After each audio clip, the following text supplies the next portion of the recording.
Bankable Player of the Game, Harold Alarcon with 22 points. So first of all, congratulations, Harold.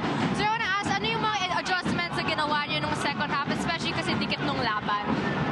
Siguro naghanap lang may solusyon at dun sa zone nila. Kasi at the first place, parang nahirapan kami. So naghanap yung solusyon dun sa zone.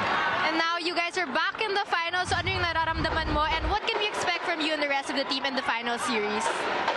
Yun nga, sinabi ko na bibigay ko na lahat, bigay namin lahat. Lima kami kasi last year na namin, expect na lang ng UP community na bibigay namin yung best namin.